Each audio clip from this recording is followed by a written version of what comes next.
The developers of the Veilguard are currently going through the 5 stages of grief. They've already gone through denial, which was actually revealing the game and thinking anyone in their right mind would like it. In their minds, this was the new normal. You've got a Dragon Age sequel that looks like a mobile phone game, some sort of Fortnite spin-off, the most unappealing characters you could possibly imagine. That's what they thought that people would like, and now they're facing a harsh reality. They've now moved into the anger phase. They're starting to lash out at any of the critics. Anyone sensible who's pointing out, hey, this looks awful, I don't think anyone is going to buy it. And leading the pack with that is David Gaider, the creator of Dragon Age. And I'll mention he doesn't currently work at the studio, but he's very friendly with the devs still. He shares that same lovely ideology. And he was also there, at least at some point, while the Veilguard was actually getting made. So he has a contribution. We know all of the other devs share in his thoughts.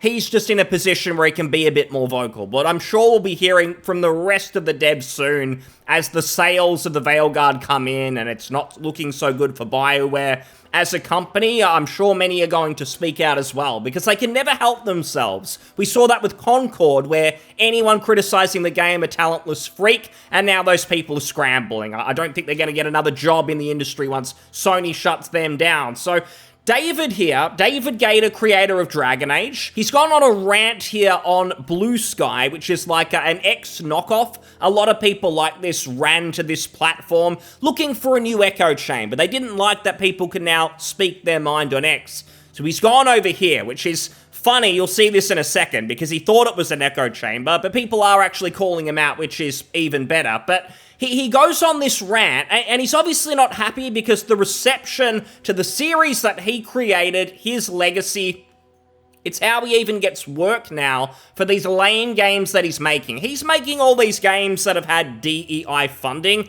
and that's all he really has. And he probably gets that money because he says, I worked on Dragon Age, I created it, it's so special.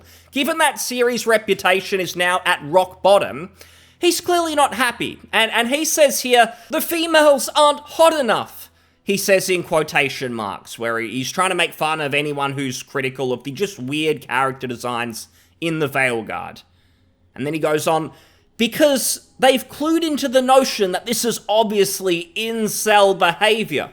They've swapped out unattractive for masculine, and thus transgender, because that's a framing which makes them seem political instead of prawn-brained. But we all know what they mean. Now, I'll just say first of all, I find it kind of weird that David Gaider, who he self-identifies as being gay, and yet he wants to police what straight men find attractive. Like, I just find that kind of weird. I mean, David, you've got your preferences. I don't care. I don't think most people care. You do your thing, but leave everyone else alone with their preferences. Maybe stay out of it. And that's a very small part of the weirdness with this, because the whole thing is projection, and it's a straw man. So he's basically trying to say that every guy who ever criticizes any of these games, like maybe Sweet Baby Inc. games, obviously the Veilguard as well, where there's just weird character designs, the only reason that you're doing it and being critical is because you're worried that the characters aren't hot enough and you can't jack off to them. That's basically the crux of the argument. What is really happening, and what the reality of the situation is you have these games, and often with these games, there'll be a main female character, let's say. And the game developer, they will hire one of the most attractive women out there. They will get them to come in, they'll scan every inch of their face, they'll do motion capture, all of this stuff, to basically make a replica 3D model of that actress, that model, or whatever. They'll go to all of that effort, and then the designers, for ideological reasons and nothing else, will purposely make that 3D model, that actress, that model, less attractive. On purpose. Again, for political, ideological reasons. They'll make them less attractive for no game immersion-related reason, purely to push their worldview forward. Because for some weird reason, they think if women are too beautiful, that's toxic, that's evil, that's sexist or something. And they say, we're allies of women because we're making them look worse on purpose. It's very strange because imagine that you had a movie starring a good-looking actress, it gets filmed, she does a great job, and then in post-production, the editors, let's say someone like a David Gaider, someone who's politically motivated, they go to the effort of CGIing her face and making her look uglier, look worse on purpose.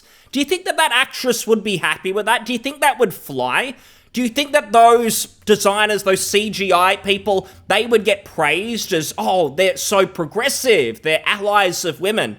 Or do you think that they would get fired and everyone would ridicule them and people would say, no, these people probably hate women, there's something wrong there? That is what's going on in the game industry, and yet people like David will say, what are you talking about? Nothing's happening. You're just prawn-brained, as he puts it. You're an incel, you're a this, you're a chud, you're a that. It's total projection as well, because every time this comes up, it comes back to, oh, you're just upset because you can't jack off to these women or something.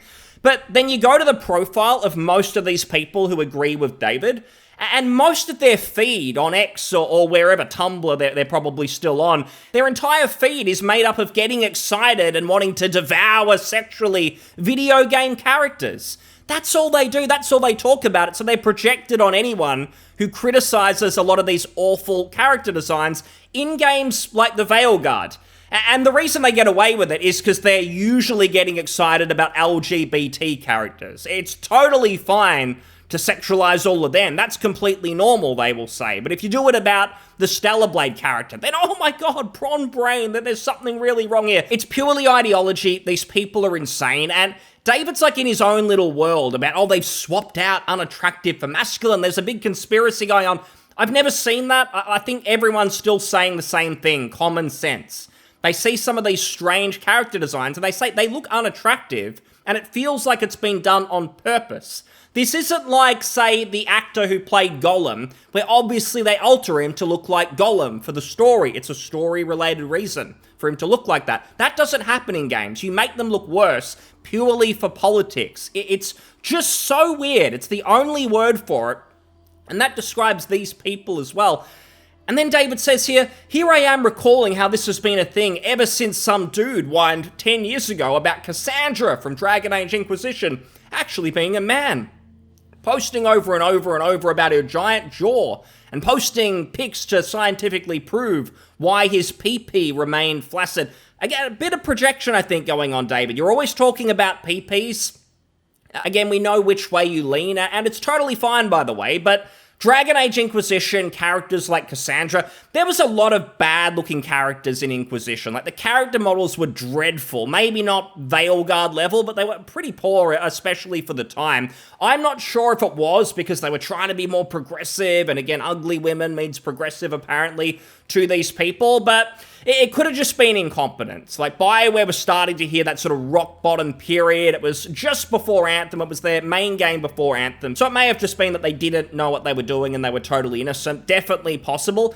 But what I found funny is David has gone to this website, Blue Sky, to escape the chuds because of all the toxicity of Twitter, X apparently. But everyone's just calling him out. Are you just deliberately being an idiot? Bro needs to watch some movies and face reality that pretty is what people prefer. Better a healthy role model rather than a fat, useless dyke. Dude, are you gonna ignore the actual criticism being made? Wrong bigot. You guys are actually making characters uglier, more manly and less feminine. We want good characters in our games that are not activists or a copy of one. It's not a prawn thing at all. Again, David's projection. All these people. They project. I think you're out of touch with games, dude. Nothing wrong with diversity, but when it's forced, it's extremely noticeable.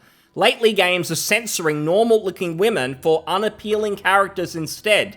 The same with having a white, straight male protagonist. Being traditional is treated as a crime for no reason. I've seen that a lot. Like, if a game gets announced, a brand new game gets revealed, and it stars a white person, you get these people on X, on Reddit, who'll lose their mind immediately and start just going, fuck white people. How boring is this? Get the white people out of here. They're just the other side of the extreme that they're supposedly fighting against. Like, they are ridiculous, they are clowns, and David doesn't end there.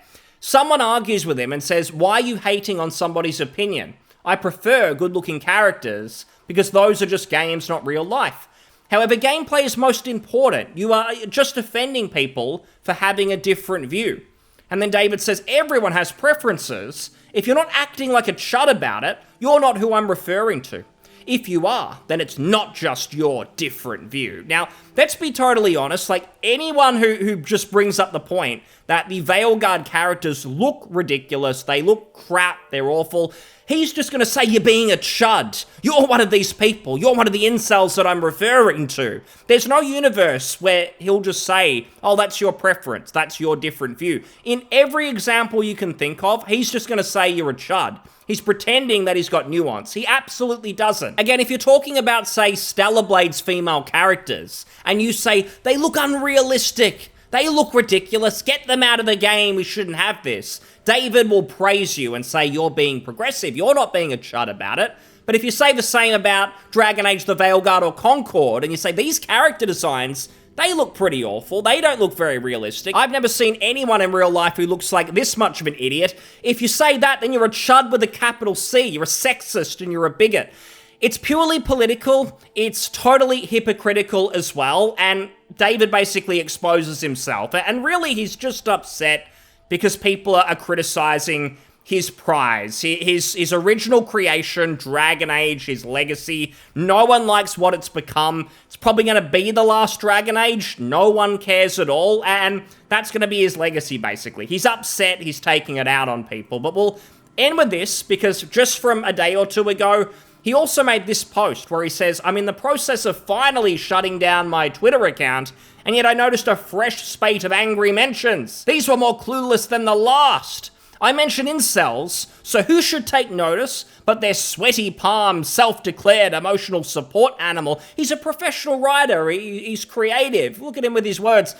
I guess this also means a fresh bunch of chuds wandering over here to make fresh accounts just to object, and he's basically getting upset because Mark Kern called him out and said, after mocking and insulting gamers who made his career, former lead writer on Dragon Age predictably goes protected. Now, to be fair, Mark Kern created Classic WoW, which I think does have more of a legacy than Dragon Age, given that Dragon Age had its one decent entry in Origins, and then totally fell off. It became an embarrassment. That's what it is now. So, Mark Kern at least has some game design ability. I think he's earned the right to criticize this clown.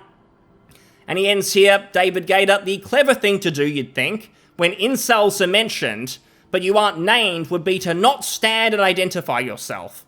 But identities are important, I guess it's true. So basically just proving that the word incel to him, it carries no real meaning. It just describes people that he doesn't like, that disagree with him. Basically, he can make a ridiculous claim, a ridiculous statement, and then if you go, wait, hang on a minute, that's a bit ridiculous. No, you're an incel, you're bad, you should be embarrassed. That's always been the mindset. All of these names that they give people, incel, Nazi, whatever it might be, it's all exactly the same. People that disagree with them politically. Once again, he's getting totally clowned on. I fled to an echo chamber because I know my opinions are thrash and only the other cultists that follow the same dogmas as me will possibly agree with me. Hi, could you please stop stereotyping people and calling them vile names? Please, thank you. And he signs off with, stop stereotyping, the chuds, nope, shan't. 52-year-old man who carries on like a 15-year-old Redditor, basically. That is what the Dragon Age series has come from. This is the mind it comes from. And the developers working on the Veilguard right now, they share the same mindset. They hate you, they hate most normal gamers. All they care about is their worldview. And it shows.